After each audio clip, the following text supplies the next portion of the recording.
علی شیر خدا حیدر کرار رضی اللہ تعالیٰ عنہ ہے کہ آپ کے دروازے پر اگر کوئی سائل آ رہا ہے تو اسے خالی ہاتھ واپس نہیں کیا جا رہا ہے. ایک شخص آتا ہے اور کہتا ہے اے علی ہمارے گھر میں 3 بچیاں ہیں, شادی کرنے لائق ہے, ہمارے گھر میں کچھ نہیں ہے, آپ اپنے گھر سے کچھ عطا کر دیں. حضرت علی شیر خدا حیدر کرار رضی اللہ تعالیٰ عنہ نے ارشاد فرمایا کہ اچھا ٹھیک ہے, انتظام کر دیا جائے گا. حضرت علی شیر خدا حیدر کرار نے کہا کہ جاؤ ہم مٹی لے آؤ. وہ شخص جاتا ہے اور مٹی لے کے آتا ہے, اور مٹی لانے کے بعد حضرت علی شیر خدا حیدر کرار داماد مصطفیٰ کے ہاتھ میں دے دیتا ہے, اور دینے کے بعد حضرت علی شیر خدا حیدر کرار نے اس پہ 3 بار قل هو اللہ شریف پڑھ کر کے دم کیا, اور وہ سونا بن گیا, اس شخص کو عطا کر دیا اور وہ چلا گیا. عزیزان ملت اسلامیہ, یہ داماد مصطفیٰ کا حال ہے. اور اللہ کے رسول صلی اللہ علیہ وسلم کے بارگاہ میں جو سب سے پہلے ایمان لائے ہیں وہ حضرت ابوبکر صدیق کی ذات گرامی ہے. اور بچوں میں جو سب سے پہلے ایمان لائے وہ حضرت علی شیر خدا حیدر کرار کی ذات گرامی ہے. اللہ کے رسول صلی اللہ علیہ وسلم کے اوپر مکہ المکرمہ میں بہت بڑے بڑے مصائب ڈھائے گئے. آپ کے اوپر گوشت کے لکڑے تک کے پھینکے گئے. اللہ کے رسول صبر کرتے رہے. صحابہ کرام جو ایمان لا چکے تھے وہ بہت پریشان تھے. یا رسول اللہ صلی اللہ علیہ وسلم ہمیں کچھ حکم دیں تو ان سے میں جو ہے جنگ کروں, ان سے لڑائی کروں. لیکن اللہ کے رسول صبر کر رہے ہیں. خبردار نہیں رہی, ان کے ساتھ تشدد کرنے کی ضرورت نہیں ہے, ان کے ساتھ لڑنے کی ضرورت نہیں ہے. اللہ کے رسول کتنا صبر کر رہے ہیں. اسلام کی بقا کے خاطر, اسلام کو پھیلانے کے خاطر صبر کیے جا رہے ہیں. خدا وحدہ لا شریک کے حکم کا انتظار کر رہے ہیں. یہاں تک کہ 45 لوگ ایمان لے آئے, لیکن ابھی بھی کھل کر کے مکہ المکرمہ میں اذان نہیں دیا جا رہا ہے. وہاں پہ جو ہے حامیوں میں اذان دی جا رہی ہے. لیکن جب حضرت عمر فاروق اعظم کے کان میں آواز پڑتی ہے کہ اسلام بہت زوروں سے پھیل رہا ہے اور 45 لوگ ایمان لا چکے ہیں. عزیزان ملت اسلامیہ, عمر فاروق اعظم نے نام سے تلوار کو نکالا اور کہا میں چالیسواں نہیں ہونے دوں گا. عزیزان ملت اسلامیہ, حضرت عمر فاروق اعظم ہے غصے کے حالت میں اپنے گھر سے باہر نکلتے ہیں اور چلے آ رہے تھے. نبی اکرم صلی اللہ علیہ وسلم کے بارگاہ میں چلے آ رہے تھے. نبی پاک صلی اللہ علیہ وسلم کو قتل کرنے کے, شہید کرنے کے ارادے سے چلے آ رہے تھے. راستے میں کسی نے روک کر کے کہا اے عمر کہاں جا رہے ہو, تمہارے تیور ٹھیک نہیں ہے. میں کہا میں محمد ابن عبداللہ کو قتل کرنے جا رہا ہوں. کہا اے عمر پہلے تم اپنے گھر کی خبر لو, تمہاری بہن اور بہنوئی ایمان لا چکے ہیں اور تم محمد ابن عبداللہ کو قتل کرنے کے ارادے سے جا رہے ہو. حضرت عمر فاروق اعظم اور جلال میں آ جاتے ہیں اور وہاں سے اپنے بہن کے گھر کی طرف رخ کر دیتے ہیں. جب بہن بہنوئی نے دیکھا کہ عمر فاروق اعظم بڑے ہی جلال میں آ رہے ہیں, نیام سے تلوار جو ہے نیام سے باہر ہے, تلوار ہاتھ میں ہے اور آگ بگولا ہے اور میرے طرف چلے آ رہے ہیں. ایک صحابہ رسول کو آقا کریم صلی اللہ علیہ وسلم نے مقرر فرمایا تھا کہ ان کو علم دین جو ہے حاصل کراؤ, ان کو قرآن عظیم پڑھاؤ. عزیزان ملت اسلامیہ, ان کی بہن نے ایک گوشے میں اس صحابہ رسول کو جو ہے چھپا دیا اور جب دروازے پہ عمر فاروق اعظم نے دستک دیا تو دستک دینا تھا کہ آپ کے بہن بہنوئی درزبر نام ہو جاتے ہیں, بہت پریشان ہو جاتے ہیں کہ آپ کو اب خیریت نہیں ہے, میرا بھائی بہت ہی غصے میں آ رہا ہے. عزیزان ملت اسلامیہ, آپ نے دروازے کو کشادہ کیا اور بہن بہنوئی کو بے تحاشا مارنا شروع کر دیا, بہت لہو لہان کر دیا کرتے ہیں. اس کے بعد ادھر آقا کریم صلی اللہ علیہ وسلم ہے جو اپنے حجرہ نبوت میں تشریف فرما ہے. آپ نے اپنے دستے نبوت کو دراز فرما دیا. رب قدیر کے بارگاہ میں التجا کرتے ہیں اے پروردگارا, دونوں عمروں میں ایک کو مسلمان عزیزان ملت اسلامیہ، آپ جانتے ہیں کہ عمر ابن خطاب نے کوئی ایسی گستاخی نہیں کی تھی جسے جو ہے جس کو ایمان عطا نہ ہوتا، لیکن ابو جہل نے کوئی کسر باقی نہ رکھی تھی نبی کی شان میں گستاخیاں کرنے کی۔ رب قدیر نے آقا کریم صلی اللہ علیہ وسلم کی دعا کو قبول فرمایا اور عمر فاروق اعظم کے دل میں عشق مصطفیٰ کو ڈال دیا، اور جب عشق مصطفیٰ اور عشق قرآن آپ کے قلب میں پیدا ہوتا ہے تو آنکھوں سے اشک جاری ہو جاتے ہیں۔ آپ نے کہا ہے میری بہن، آخر تم ابھی تک کے کیا تلاوت کر رہی تھی، کیا پڑھ رہی تھی، کون سا ٹکڑا پڑھ رہی تھی؟ کہا میں میرے بھائی میں وہ ٹکڑا پڑھ رہی تھی جو نبی آخر الزمان رضی اللہ علیہ الصلوۃ والتسلیم جو ہے رب کے حکم سے، رب کے طرف سے لے کے آئے ہیں، یعنی کلام الہی میں پڑھ رہی تھی، اور اس کی تلاوت اور اس کو جو ہے پڑھانے کے لیے صحابہ رسول آئے ہوئے ہیں جو کوشش میں تشریف فرما ہے۔ کہا ان کو بلائیے، وہ آتے ہیں اور کہا کہ مجھ کو قرآن پڑھنا بتائے، تو کہا کہ اے میرے بھائی ایسے تم قرآن نہیں پڑھ سکتے، اس لیے کہ یہ کلام الہی ہے، سب سے پہلے آپ کو طہارت کرنی ہوگی، آپ کو غسل کرنی ہوگی۔ حضرت عمر فاروق اعظم ہیں جو بہن کے گھر میں غسل فرما رہے ہیں، دوسرا پاکیزہ لباس زیب تن کر رہے ہیں، اس کے بعد وہ صحابہ رسول قرآن پڑھتے ہیں ان کے سامنے اور آنکھوں سے آنسو رواں ہو جاتے ہیں، بے تحاشا رونا شروع کر دیتے ہیں۔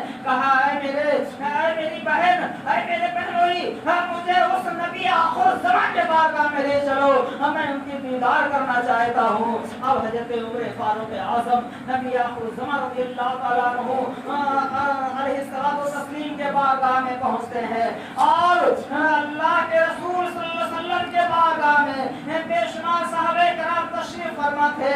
حضرت اللہ کے رسول صلی اللہ علیہ وسلم کے ارد گرد تمام صحابہ کرام جمع تھے۔ آپ نے ملاحظہ فرمایا کہ عمر فاروق اعظم اپنے بہن کے گھر سے میری بارگاہ میں آ رہے ہیں، تو آقا کریم صلی اللہ علیہ وسلم نے خبردار کر دیا، صحابہ کرام کو بتا دیا کہ اے میرے جانثارو، عمر فاروق اعظم میری بارگاہ میں آ رہے ہیں۔ جب صحابہ کرام کو اطلاع آقا نے دیا تو صحابہ کرام دروازے کے اندر سے جھڑکیوں سے جو ہے دروازے کی جھڑکیوں سے دیکھنا شروع کر دیا، تو کیا دیکھتے ہیں صحابہ کرام کہ تلوار میں ہم سے باہر ہے، ہاتھ میں تلوار ہے اور لے کے چلے آ رہے عمر فاروق اعظم۔ حضرت سرکار دو عالم صلی اللہ علیہ وسلم سے صحابہ کرام نے عرض کیا یا رسول اللہ صلی اللہ علیہ وسلم، اگر آپ حکم دیں تو میں عمر فاروق اعظم کا کام تمام کر دوں۔ آقا کریم صلی اللہ علیہ وسلم نے ارشاد فرمایا کہ نہیں جو ہے انہیں قتل کرنے کی ضرورت نہیں ہے۔ صحابہ کرام نے کہا یا رسول اللہ، اگر عمر فاروق اعظم نیک ارادے سے آ رہے ہیں تو ٹھیک ہے، اور اگر غلط ارادے سے آ رہے ہیں تو عمر کا سر ہوگا اور میرا تلوار ہوگا۔ عزیزان ملت اسلامیہ، جب عمر فاروق اعظم نبی کے دہلیز پہ قدم رکھتے ہیں تو دروازہ کو کشادہ کر دیا جاتا ہے، آقا کے بارگاہ میں پہنچتے ہیں، دروازے آقا کے بارگاہ میں پہنچتے ہیں، تلوار ہاتھ سے چھوٹ جاتا ہے اور عمر فاروق اعظم نبی پاک صلی اللہ علیہ وسلم کے قدموں میں آ جاتے ہیں اور آقا کے بارگاہ میں رہا وزاری کرتے ہیں، یا رسول اللہ صلی اللہ علیہ وسلم ہم کو کلمہ پڑھائیں اور اس دائرے اسلام میں داخل فرمائیں۔ آقا کریم صلی اللہ علیہ وسلم نے کلمہ پڑھایا اور مسلمان کر لیا۔ جب 40 آدمی پورے ہو گئے، آقا کریم صلی اللہ علیہ وسلم سے عمر فاروق اعظم نے عرض کیا یا رسول اللہ صلی اللہ علیہ وسلم، ابھی تک مکہ المکرمہ میں ہانڈیوں میں اذان دی جاتی تھی، چوری چھپے اذان دی جاتی تھی، لیکن اب اعلان اذان دیا جائے گا۔ حضرت عمر فاروق اعظم رضی اللہ تعالیٰ عنہ جو ہے آپ کے ایمان لانے سے اسلام کو تقویت عطا ہوتی ہے، اسلام کو قوت عطا ہو جاتی ہے، یہاں تک کہ جب 313 جو ہے صحابہ کرام ایمان لے آتے ہیں اور اسلام زوروں سے پھیلنے لگتا ہے اور کفار و مشرکین تشدد ڈھانے میں کوئی کسر باقی نہیں رکھتے ہیں، تو جو اللہ رب العزت کے طرف سے حکم ہوتا ہے، اے میرے محبوب اب ان سے جو ہے ان سے کہو کہ یا تو ایمان لائے یا ہمارے ساتھ جنگ کرے۔ عزیزان ملت اسلامیہ 313 تھے تو ہزاروں کے بھاری تھے، آج کروڑوں میں ہو کے ہم آپ ذلیل و خوار ہیں۔ عزیزان ملت اسلامیہ طریق مصطفیٰ کو چھوڑنا ہے وجہ بربادی، طریق مصطفیٰ کو چھوڑنا ہے وجہ بربادی۔ عزیزان ملت اسلامیہ اگر ہم آپ اپنے آپ کو سنوارنا چاہتے ہیں تو سنوار لیں۔ دنیا ہی میں دنیا انسان کے لیے قید خانہ ہے، مومن کے لیے قید خانہ ہے۔ اگر دنیا میں اپنے آپ کو سنوارنا چاہو تو سنوار لو، دنیا سے جانے کے بعد کچھ ہاتھ نہیں آنے والا ہے۔ عزیزان ملت اسلامیہ وقت کافی ہو چکا ہے، لہذا میں اپنی گفتگو کو یہیں پہ ختم کرنے کی کوشش کر رہا ہوں۔ عزیزان ملت اسلامیہ جب اس دنیا سے میرے آقا مولا جناب احمد مصطفیٰ محمد مصطفیٰ صلی اللہ علیہ وسلم رخصت ہونے لگے تو آپ کو فکر لاحق ہوتی ہے کہ میں نے جس دین کو اتنا مصیبتوں سے پھیلایا ہے اب میرے بعد کیا ہوگا، یہ اسلام باقی رہے گا یا نہیں، یہ اسلام کب تک پھلے اور پھولے گا اور کیسے پھلے پھولے گا۔ اللہ کے رسول فکر مند ہوتے ہیں تو آپ بہت پریشان ہوتے ہیں، آپ کی نگاہ صحابہ کرام کے طرف جاتی ہے تو صحابہ کرام کو دیکھنے کے بعد آپ کے دل میں خیال پیدا ہوتا ہے کہ صحابہ کی عمر بہت زیادہ ہوگی تو 100 برس ہوگی یا 150 برس یا 200 برس ہوگی، اس سے زیادہ نہیں ہو سکتی ہے، اس کے بعد تو اسلام ختم ہو جائے گا۔ اب آپ کریم صلی اللہ علیہ وسلم کو فکر لاحق ہوتی ہے تو جب آپ کو فکر لاحق ہوئی تو رب قدیر کے طرف سے ایک چادر عطا ہوتا آقا کو، اور آقا کریم صلی اللہ علیہ وسلم سے رب قدیر حکم فرماتا ہے اے میرے محبوب چاروں خلفاء کو بلاؤ اور چاروں خلفاء کو چادر کے ٹکڑے عطا کر دو، اور ان چاروں ٹکڑوں کو جو جس کے گھر پہ مل جائے اسی کو اسلام کا نگہبان بنا دو، اسی کا اسلام کا سپہ سالار بنا دو۔ اللہ کے رسول صلی اللہ تعالی علیہ وسلم نے اس چادر کی 4 ٹکڑے کیے اور چاروں خلفاء میں بانٹ دیا۔ حضرت ابو بکر صدیق کو بلایا، اے ابو بکر اس چادر کا ٹکڑا لے لو اور اس کو محفوظ جگہ رکھنا، میں جب کل طلب کروں تو اس چادر کے ٹکڑے کو لا کے میرے بارگاہ میں پیش کرنا۔ عمر فاروق اعظم رضی اللہ تعالیٰ عنہ کو عطا فرمایا اور کہا اس کو بند جگہ پہ رکھنا، محفوظ جگہ پہ رکھنا، اور میں جب کل اس کو طلب کروں تو یہ میرے چادر کا ٹکڑا مجھے عطا کرنا، میرے بارگاہ میں پیش کرنا۔ عزیزان ملت اسلامیہ یہاں تک کہ حضرت عثمان غنی رضی اللہ تعالیٰ عنہ کو بلایا اور ان کو ایک ٹکڑا عطا فرمایا، ایک مولا کائنات کو عطا فرمایا۔ جب صبح کی سفیدی نمودار ہوتی ہے آقا کریم صلی اللہ تعالیٰ علیہ وسلم کی دوسرے روز جو ہے مجلس سجتی ہے تو سارے صحابہ کرام اکٹھا جمع ہو جاتے ہیں۔ اب آقا کریم صلی اللہ علیہ وسلم ارشاد فرماتے ہیں اے ابو بکر گھر جاؤ اور جو کل چادر کا ٹکڑا میں نے آپ کو جو عطا کیا تھا وہ چادر کا ٹکڑا لے آؤ اور میرے بارگاہ میں پیش کرو۔ عمر فاروق اعظم رضی اللہ تعالیٰ عنہ سے کہا اے عمر فاروق اعظم گھر کو جاؤ اور وہ چادر کا ٹکڑا میرے بارگاہ میں لا کے پیش کرو۔ حضرت عثمان ذوالنورین رضی اللہ تعالیٰ عنہ سے کہا کہ وہ چادر کا ٹکڑا میرے بارگاہ میں لا کے پیش کرو۔ مولا کائنات سے کہا اے مولا کائنات جاؤ تم وہ چادر کا ٹکڑا جو کل میں نے عطا کیا تھا وہ چادر کا ٹکڑا لے آؤ اور میرے بارگاہ میں پیش کرو۔ حضرت صدیق اکبر رضی اللہ تعالیٰ عنہ تشریف لے گئے، چادر کا ٹکڑا جو ہے بکسے کے اندر رکھ کر کے قفل لگا دیا تھا، قفل کو کھولتے ہیں تو چادر کا ٹکڑا غائب ہوتا ہے۔ عمر فاروق اعظم رضی اللہ تعالیٰ عنہ نے بند جگہ محفوظ جگہ پہ رکھا تھا، لیکن جب بکسے کو کھولتے ہیں تو وہ وہاں پہ نہیں پاتے ہیں۔ حضرت عثمان ذوالنورین ہے وہ جب چادر کا ٹکڑا ڈھونڈتے ہیں تو چادر کا ٹکڑا نہیں ملتا ہے۔